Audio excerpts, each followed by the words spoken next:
Hello, Texas Association of Workforce Boards, EDC. This is Daryl Andrews, Coach D, the Workforce Development Motivator.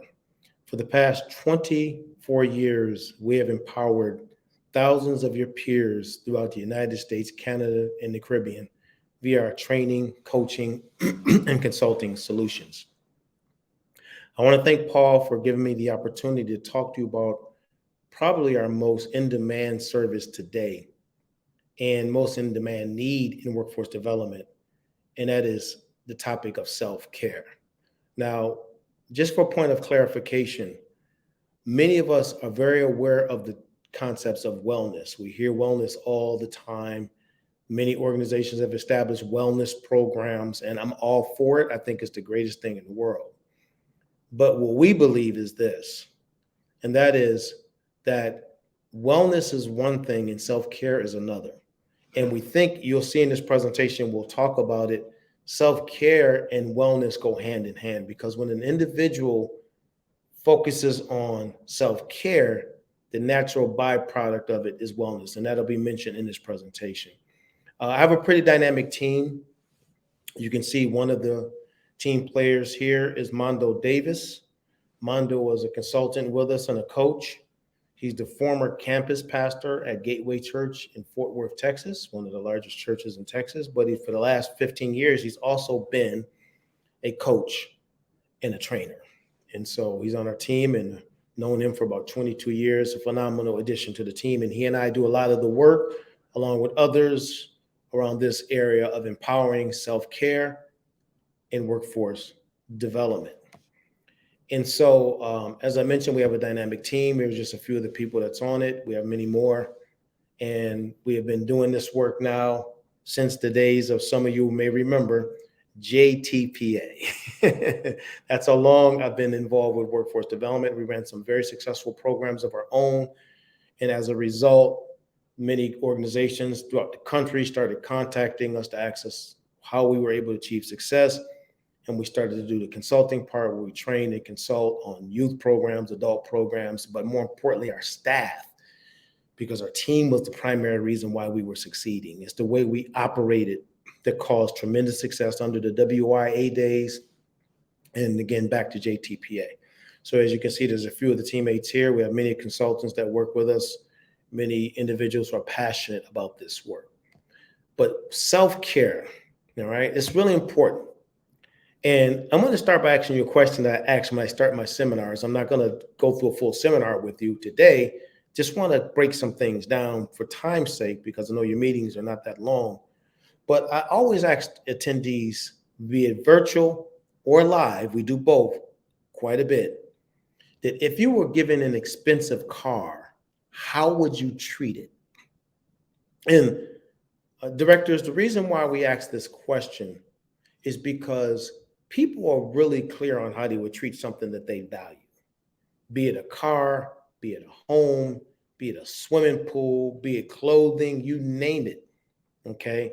And I always love the engagement and interaction when people do this exercise because it gets them to thinking. And then we put these pictures out, here that you see of these very expensive cars. And some people say they'd sell it. Some people say they would, drive it as fast as they can, get arrested. You hear all these different stories that people come up with regarding how they would use these cars if they were given to them as a gift. And as you can probably tell, this is a lead-in to what we would ask next. And that is simply, what about $1 billion body? How would you take care of that? Would you feed it right? Would you rest it right? What would you do with that? Because see, it's so easy for us to look at things we possess and say, I'll take good care of that. Even people that we love, I'll take good care of them. But what about me? The one who has to do all of this, the one that's responsible for all of it. What about me? What about my $1 billion body? What about my $1 trillion mind? What will I do to take care of that? And so the average person in particular in our industry are more on the empath side. So it's very easy to go into helps mode without considering helping ourselves. So that's why I believe there's high burnout in our industry. There's a lot of compassion fatigue in our industry because people are spending so much time taking care of others that they do very little to take care of themselves. And we with this self-care movement are empowering self-care systems. We're changing that. Our hope is to change it in Texas. I've had conversations with Aaron Demerson about this, who's one of your labor commissioners, and a few leaders with Texas Workforce Commission. We talked about this. I know Courtney Arbor is familiar with this. And we're just really determined and motivated to really get our people, workforce development. I've been in many of your sites throughout the state. I started about 14 years ago, spending a lot of time going back and forth to Lubbock. But since then, we've been to Dallas and been to many of the other locations throughout the state, El Paso, a lot of different locations, working with the staff as well as the clients. And it's been a wonderful, wonderful, wonderful experience. And so, again, what about $1 billion body? What about $1 billion body? And that's the question we pose to professionals because, again, the more they take care of that $1 billion body, the more that they can take care of the clients that they serve, more that they can engage with each other and inspire each other because they have energy to do the work. That's what this whole empowering self-care is really all about. And those of us in the workforce space, those of us in the corporate space can no longer ignore it. I just saw a statistic the other day that said upwards of 20% of all Americans are experiencing clinical depression. So we can no longer in the workplace, we can no longer in workforce ignore it and act like it's just going to go away. What can we do to be proactive? I believe that self-care is one of the ways we can do that. All right. And so I said this a little earlier, but I'm going to say it again. And I believe it with all my heart that self-care is a precursor to wellness. And what I mean by that is simply this. Self-care is really the foundational building block to a person taking ownership of wellness. At my age, I get up every morning at 5:30 and I go to the gym. I'm very cognizant of what I eat. All right. And I got many decades on me, 6 decades to be exact. And I still have energy and vitality every day to get up and go out there and do something. Why? Because wellness to me is no longer something I do. It's who I am. I can't teach it to people if I'm not living it. And so it's important for people to understand that before we can go into all this wellness talk, we need to get people to embrace self-care. Hence our focus of self-care. It's really important. And a few things, I'm not going to read all of this. You can read for yourself, but why the reality of self-care is it was rarely or never a topic of discussion during our childhood. So most of us grow up, we don't hear people say, take care of yourself, or you did when we were younger. Many of you, if you're in my generation, you hear a lot of get outside and play. We did hear that a lot because that was the thing to do. When I was a kid growing up, we were hardly ever inside. We were always outside because that was just a generational thing. Times have changed a little bit now, And again, when we work in high stress jobs, lack of it is damaging if we don't do self-care. And we need gas. Third point. All right. We need gas. Just like cars need gas, we need gas. And self-care is a way of refueling ourselves, directors. And so it's important for your teams to understand this. And I know many of your teams, I work with many of them. And over in Dallas with Tara Nunn, I can just throw names out, over in Lubbock with, Rocky Brown and all of the teams over there, and Martine. I mean, I can go on and on. But the reality is the self-care is really critical for your team to be able to serve your clients to the best capacity. And the question I have for you is, what do you do for self-care? If I were interacting with you, I would kind of throw this out there and we would play tennis with it. What do you do for self-care? Do you like to play tennis? Do you like to jog? Do you like to exercise, read books? Do you have a happy place that you like to go to? Do you enjoy connection with your family? All of these are critical components to self-care. And we'll talk about a few of them in just a moment. So think about that for yourself. What is it that you would like to do? See, we must see the bigger picture. You can see in this photo here, my beautiful family. I have a picture of all my kids in different venues and different activities, because for me, I do self-care for this reason right here. My daughter Sophia, in that one picture, we was a featured keynote speaker at the National Association of Workforce Development Professionals Conference. First teenager to ever keynote there. And the reason why is she started a nonprofit called Ngoma Kenya to help orphans in Nairobi, Kenya.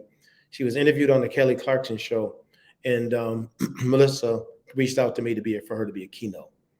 So she's like following dad's shoes. It's like the trajectory is in place. And as you can see with all my other children, my wife, and of 28 years, we take this seriously. We believe in having time with each other, time to relax, time to get out and play, time to, consider our diet, the things that we eat. And so in thinking about this, I do what I do because I want to be healthy for this crew right here. You know what I mean? And so far, so good. We're doing a pretty good job of it. I mean, it's not a perfect science, but the reality is we must see the bigger picture. And what we want to get your teams to do is see the bigger picture for themselves. If I don't have the energy to try for myself, let me do it for somebody that I love. All right. That changes the dynamic of the conversation that people have. All right. When it comes to this. Here's another one of the big reasons why. I have a good friend who shared this statistic to me, and it was scary. He said, for every 100,000 people who need therapy, there are only 300 therapists. If you go and have conversations with therapists today, most of them are dealing with tremendous compassion fatigue. They can't handle the volume. It's one of the fastest growing occupations in our country. A lot of it is connected to the research is showing the overuse and overextension of social media. So what we're saying is people are so busy, they're so stressed that they're finding ways to binge on things that are unhealthy because we're designed for movement, not to be sedentary, sitting in the spot, scrolling through stuff. That's not the way we're designed. Our bodies are designed for movement. And so I grew up in a generation in the late 60s, early 70s, where movement was always a part of what we did. So depression was not an issue in my generation. But today it's changed. We're tech oriented. We can sit and have meetings all over the place. And that's fine. I'm for that. I'm doing technology right now. But the reality is we're designed to move. All right. And so just want to kind of go on from that. And so what I want to talk about now is just a few key things to consider. A few key things to consider when it comes to self-care. All right. A few thoughts. All right. The three categories we want to have a conversation about are sleeping, eating well, and a little bit about exercise. Okay. Not going to go into it long. I know this is a short meeting, a brief meeting. We don't want to spend much time. So sleep. This is really important. And it's a really important category for you to have a conversation with your teams about. If people are not getting enough rest, there can be health issues associated with that. All right. Sleep is an essential function that allows your body and mind to recharge, leaving you refreshed and alert when you wake up. When you don't get that, the opposite happens. And today, I jokingly, when we do the workshops, we make them fun and engaging. And what we say to people is that go to bed. When it's time to go to bed, go to bed. Listen, the bedroom is called the bedroom. The living room is called the living room. The dining room is called the dining room for a reason, because the bedroom is designed for sleep. The living room is designed for living. The dining room is designed for eating. We've made the bedroom all of that. And we wonder why we won't get any rest. So if your people are lacking energy, dealing with depression, trauma, things like that, they could be connected to not getting enough sleep. And so we want to, in this self-care movement, encourage people to get more rest. I do my best. I go to bed by a certain time. I get up by a certain time because I understand if I don't get that adequate rest, I'm no good to you. I'm no good to the thousands of people my organization serves every year because I won't have any energy. Neither will my consultants, neither will anyone. So we have to recognize that sleep is important. The second thing in this category, and we talk about several categories, I'm just giving you a few, is eating well. And I love this statement, and it's so true. Let food be thy medicine and medicine be thy food. We don't try to intimidate or scare people with these messages because I know it's hard for some people. And I know everybody's at different points on the spectrum. But what we try to tell folks is we use a thing called the plateau of latent potential, one step at a time, one small step. So we're not saying dramatic shifts in diet. We say, okay, this week I'm going to cut a little sugar. This week I'll cut a little flour. This week I'll try to eat more green vegetables. This week I'll try to eat more fruit, a little bit at a time. You know what I mean? Rest. I'm going to bed at 12 o'clock. Maybe I'll start going to bed at 11:30, then maybe 11. You know, maybe I'm going to pull my iPhone out and on my iPad so I can focus on sleeping, because your body needs to rest. So what I want you to understand is when we share this, we're not sharing it with any form of intimidation. Mondo, who I mentioned to you, is a former New York Jets football player, has a family of 10, and they are a whole grain family. They eat whole foods. I mean, all 10 of their kids, because they have a system in place. We'll talk about that in just a few moments. And so we're not trying to intimidate anyone. What we're saying is just do a little bit at a time. And then exercise. Your body can do it. It's time now to convince your mind. This is another big one, because the research is showing that exercise, I weight lift, I do things like that, decreases the chances of overall depression.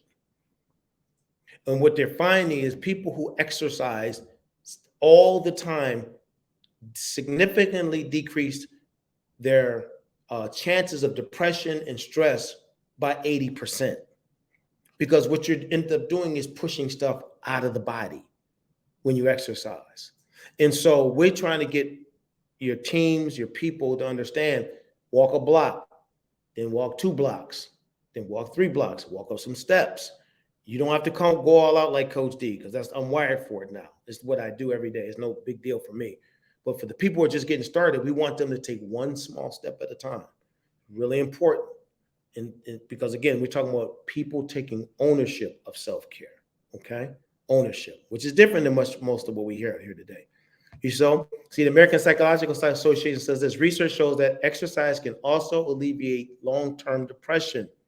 Some of the evidence for this comes from broad-based population-based studies. So people who exercise, according to this information, are less depressed. And we keep in mind, I mentioned earlier, we have a 20% depression rate clinically diagnosed. If more people would exercise, chances are that would be less. So the conclusion is this: knowledge is power. We got to be consistent in this message. As a leader, you can't ignore it. You really want to put something in place to talk to your teams. We've been doing this with a lot of your teams all over the country about this subject. Some people are creating committees. Some people are doing monthly meetings. We have a lot of customers where we're doing monthly meetings with them about this topic, and people are taking this and going back home. What I find is that individuals don't get offended by this subject. They actually enjoy it if it's presented the right way. But we can't just say wellness, because people don't relate to wellness if they don't relate to self-care. And so our big thing is, stay with it till it becomes what we do. That's the last slide that I have here, okay? And my contact information is here. Daryl Andrews, Coach D. We got the book, The Self-Care Movement and Post-Pandemic Leadership, both coming out at the same time. I'm info@coachdspeaks.com, selfcareempowered.com. Selfcareempowered.com is our website. CoachDSpeaks.com is a website. Coach D Speaks is a website. That's the good one to go, best one to go to. Have a lot of information there. And of course, Paul and everyone has my information if you want to reach out, maybe talk about this a little bit. I don't tell people it's not for everyone, but if it is, we would love to have a conversation to see if we can be of help. We put systems together for your peers all over the country. We would love to be of help to you. I hope this information is helpful. I hope that I can be involved with maybe the conference in November. I know there's no room for the meeting that you are going to have, the retreat, but this is a very important topic. So I hope that you at least have a conversation about it at the retreat. And if you need me for that, I'm here to help. Thank you so much, Daryl Andrews, Coach D. I love your state. Spent a lot of time there with a lot of your peers, and so grateful for this opportunity to share this information with such an important board and committee within the state of Texas. Thank you so much for your time. I look forward to interacting with you. Take care.